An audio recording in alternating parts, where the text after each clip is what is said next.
Welcome back to the Cordell and Cordell and Men's Divorce video and podcast. I'm Scott Trout, CEO and managing partner of Cordell and Cordell.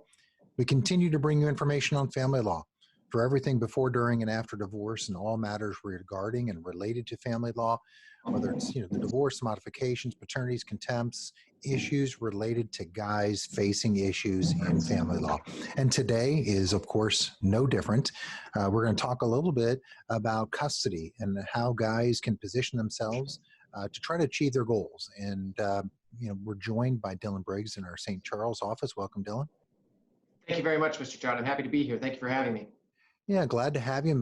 As always, as our frequent listeners know, I want to make sure everyone understands that this is not an attorney-client relationship. This isn't legal advice. We have our licensure limitations, and we want to make sure that there's, you understand there's no replacement, there's no substitute for a great consultation with an attorney who practices exclusively in family law like we do at Cordell and Cordell around the country. And obviously, we're available via consult. If you want to go ahead and check us out on the web at cordellcordell.com, or give us a call at 866-DADS-LAW. You can set up a consultation via Zoom, via telephone, in person where appropriate, considering health and safety. So, we're into it. Let's go. Let's start a little bit about custody, Dylan. Let's talk a little bit about what guys could do, what dads can do really to kind of bolster their positioning, to kind of accomplish the goals that they want. And let's start kind of what the presumption is. What are courts thinking at the onset, at least in Missouri? What is the presumption? Right. So in Missouri, there's an initial presumption in custody cases that parties are awarded joint custody and that the parties will share parenting time equally. Like most things in the law, it's a little more nuanced than that, but that's the general gist. So if a parent wants a court to deviate from that initial presumption, then they have to give the court reasons to deviate in their desired manner. Now, with us representing men, the most common deviation that I see in my practice is, mom wanting to take custody away from dad. And to prevail on that deviation, mom has to show the court how dad is a bad dad to justify the court deviating in her desired manner. So how do we as family law lawyers for dads, combat that? The seemingly obvious first step is just to directly refute whatever mom is saying. So, if she's saying that dad works too much, then we show how dad's work schedule is conducive to the parenting time that he wants. If mom alleged dad drinks too much, we show that he doesn't drink too much. If mom alleges that dad's emotionally abusive, we claim, obviously, that he's not emotionally abusive. However, in each of those situations, we have two problems. The first problem is that we're trying to prove a negative, which is a task that no lawyer relishes. It is much more difficult to prove that something does not exist than it is to prove that something does exist. So, using one of the examples that I just referenced, how do you prove that someone is not emotionally abusive? It's challenging. And the second problem is the classic he said, she said problem. It's dad's word against mom's word.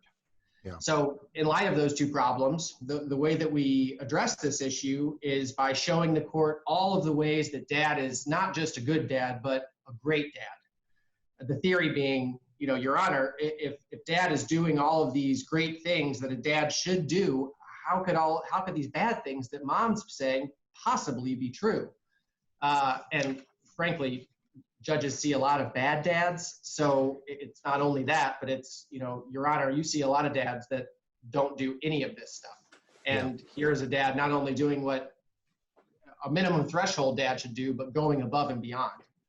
I think you point out, and it's a good point here, is that, typically is trying to demonstrate good dad, bad dad, and what guys either did do during the marriage, raising the kids, which transitions us to what guys should be doing during the pendency of their divorce and how they can position themselves to put on good evidence, to give them a chance to either defend or maintain that presumption, or show mom is something, doesn't have the right qualities or isn't doing something. So, because that is the key. There are a lot of guys who come to us, they're the primary breadwinner and there's a role that each parent plays.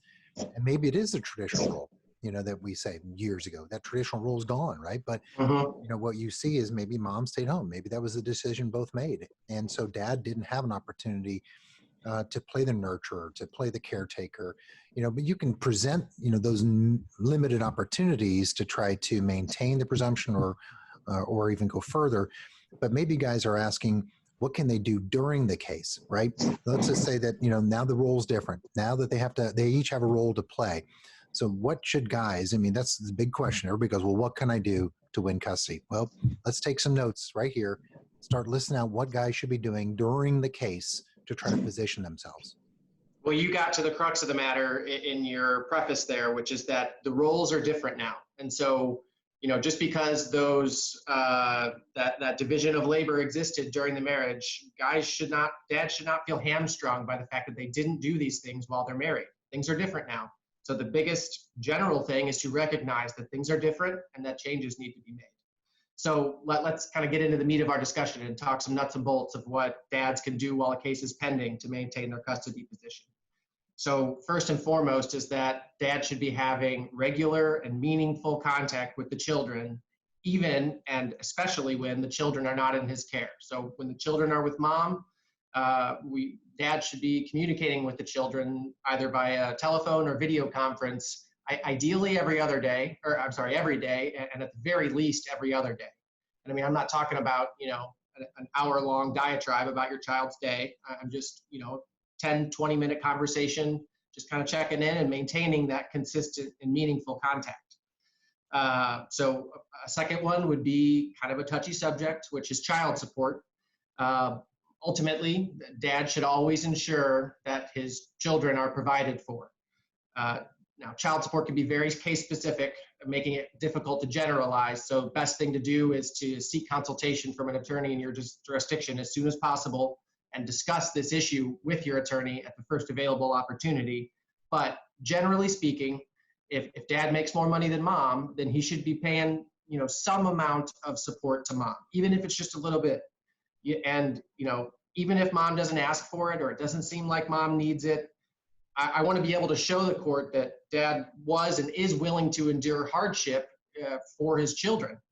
And, my clients often hate paying child support, and I get that, but I assure you that judges hate even more dads who leave moms holding the proverbial bill.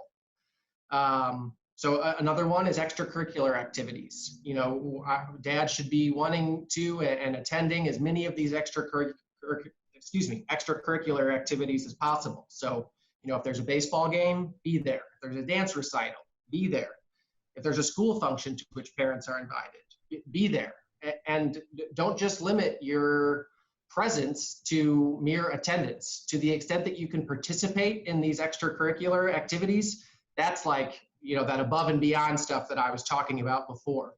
Dad had all of these responsibilities in the case of a divorce during the marriage, and now he's got all these changing circumstances as a result of the divorce. And Your Honor, despite all of these demands on his time, he's still finding time to volunteer for his son's baseball team, or to join the PTO, or to chaperone a field trip, or to even just be the parent responsible for bringing drinks and snacks to a sporting event. If nothing else, even on something as simple as snacks and drinks, other parents are going to notice that those things are happening on the child sports team. And if things really get bad in the case, I can call those people as witnesses who can attest to dad's, going above and beyond, like I was talking about before. And that way we get out of that he said, she said situation, and we have these other members of the community that aren't testifying for one person or the other person. They're just stating facts. And it just so happens that as a result of the hard work that dad's been doing, those facts are favorable to him, which is, what we're going for here. For some dads out there, the coronavirus pandemic has become a pretext to limit access to their children. Other dads have been pushed out of key decisions affecting their children's lives. If you're one of those dads, Cordell and Cordell is here for you, as always, but with expanded services. We can meet you in person or by video conference on weekdays, evenings, or weekends. Our goal is to step up our service to meet your needs now.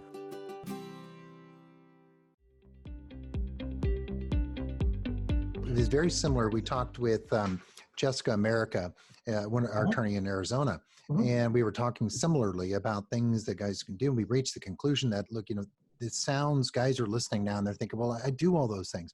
Well, it's got to be to a different level. You know, Absolutely. they may have been used to doing something in a very limited fashion. They didn't see it that way, but their time was limited, and it requires a whole new level of organization and really beginning to think through these. Okay, now I've got to retool here.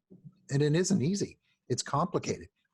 But in order to kind of position yourself, it has to be different, and it has to be more than what perhaps you were doing. And I think as you point out these things, these are great things to be writing down. You know, we talked in that podcast with Jessica about, you know, getting an organizer, writing down things and making sure you're checking the boxes. This isn't supposed to be, you know, complete, but it certainly is a good start.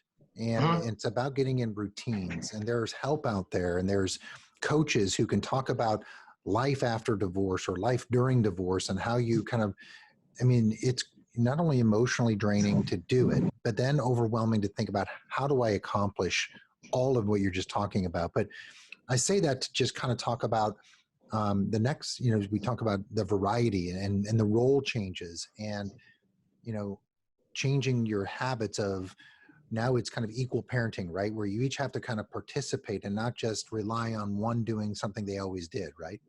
Absolutely. And so, you know, that's kind of a general issue that I see with some of my clients, is that, you know, one of the reasons that so many people raise children in a committed traditional paired relationship is because raising children is hard and it's a lot of work. And when you do it in that paired relationship, you can divide that labor. But as you were talking about, whenever that traditional relationship goes away, circumstances have changed. And so, you know, that division of labor can't exist anymore. So anything that one parent needs to be doing for the children, dad needs to be doing too, even if it's duplicative. And I know that's difficult for dads to understand sometimes. You know, my child just needs to go to the doctor. Both parents don't need to be there. Well, while your divorce case is pending, both parents do need to be there. I mean, no longer rely on your wife to just tell you what the doctor said. Exactly. You know, because now it looks like you're not the primary parent, you're not interested in their well-being. It is, and that's kind of the easy standby. Go to parent-teacher conferences, go to doctor appointments, dentist appointment, orthodontist appointments, everything. You go, because it's very interesting. My wife's a nurse and in pediatrics, and when they walk in, the notes will reflect, you know, child presents with mom. Very interesting when you subpoena those notes and dad's name's not there. That's enough evidence to kind of work against them, right? Absolutely. And we're going to touch upon that in a little more detail here in a few more suggestions that I have. And so we'll move on to the next one now, which is portals and mailing lists. So these doctor's appointments, these extracurricular activities, dad can't be there if dad doesn't know that they're happening. And we can't rely on mom anymore to let us know when those things are happening.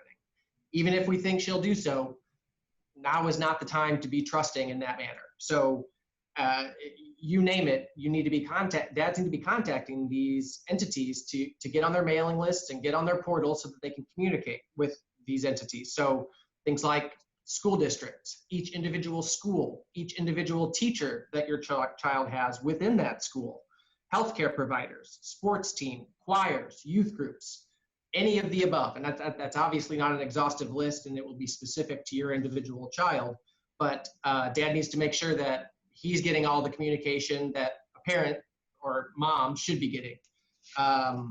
So another great suggestion is parenting time variety. So there's nothing wrong with sitting around on the couch and watching some TV at night. You know, everybody does that, but that shouldn't be what happens every time. So we need to get some variety in there. So, you know, at least once or twice a month, dad should be taking the kids out to, you know, engage in one of their favorite activities or expose them to a new activity, just so that we're not having that same mundane, even if it is, you know, substantive and good.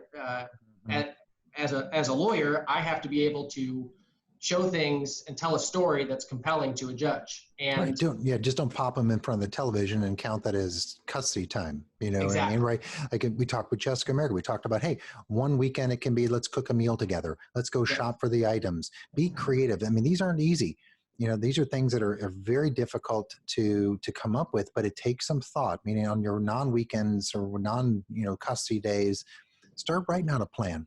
And again, it always goes back to more organization, which as we kind of wrap up our subject, I want to end on this, which gives guys some resources, and that is books, information, right? Find something that can help them absorb, read, reflect on others' experiences and learn from them. So parenting books, right? Yeah, absolutely. So especially for new dads, even if you think you've got it all under control, buy parenting books and read parenting books. If nothing else, it gives me the ability to demonstrate to the judge that you're humble enough to understand that you might not know everything that's out there, and that you're willing to, again, endure a little bit of hardship, just out of an abundance of caution, even just to make sure that you do know everything is out there. Another big thing is speaking with teachers and doctors. So I often see that, mom's been the one that's responsible for parent-teacher conferences and for doctor's appointments, and that's got to stop. So, in a divorce, upon a separation, dad should be getting in touch with each child's teacher, to speak with that teacher, to understand what's being discussed in school, and also identify any challenges that dad's specific child is struggling with, so that dad can help the child with that. And then dad has to follow up with the child to offer that assistance, and then follow up with the teacher also to see how that assistance is improving or still has some work to be done as far as the child's performance is concerned. Yeah. That being involved in education is, judges place understandably a great deal of significance on education. And so every day when dad has the children in his care, he should be talking to them about school, and something beyond just how was school today. It's, what did you talk about in school today? What homework was assigned? When is it due? When's your next test? Yeah. What do you need to study to prepare for your next test? Okay, let's sit down and let's get started. And I just want to make sure that we cover this kind of more global thing. So all of these, each of these instances in any individual instance is not of that much value to us. The value of these actions lies in the weight of their totality. And so it is imperative that dads maintain a diligent record of these actions. It will seem mundane, it will seem trivial. I assure you that it is anything but those things. Yeah. And by ultimately, all this proverbial rubber meets the road at a trial at the end of the case. And I'm going to come to my client and I'm going to ask him for all of these things that we've talked about here today and others that he's been doing. And if he hasn't been writing them down as he's been doing them, he's never going to remember all of them. Yeah. And on top of that, if mom decides to say that these things aren't happening, well, it's going to be a lot easier to persuade a judge that they were happening if dad's been maintaining notes on these actions as they have occurred, rather than retrospectively. Yeah, no, I agree, Dylan. I mean, that's the point is, all of this, again, it's not too late. And again, we talk about it during the case and all the things you've outlined. I think it's certainly the things that guys must do to position themselves. And it is overwhelming. And I think we encourage guys, as we kind of wrap it up, is go back and re-listen to this. Again, this is an exhaustive list. It's meant to facilitate a conversation. Come have a consult. Let's put a plan together. Let's give you the steps, the concrete steps to put you in the right position to accomplish your goals, or at least the best chance to do so, and develop a better relationship with your kids as a result. No doubt, things are hard for them. Things are hard for you. This is certainly going to try to make at least some of it a little bit easier. And kind of, as you enter into a new phase of their lives and your life. So, Dylan, thanks for joining today. And really a ton of stuff. We could talk for an hour on this. We could keep throwing out items.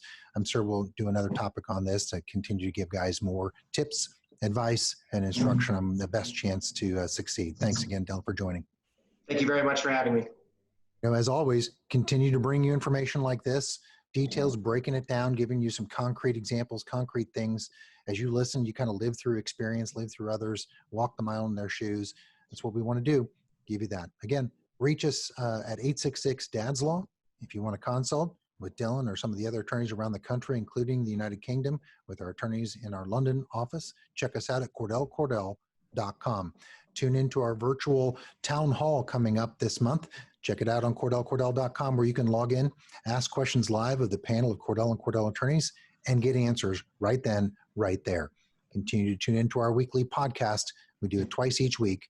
Until next time, have a great week.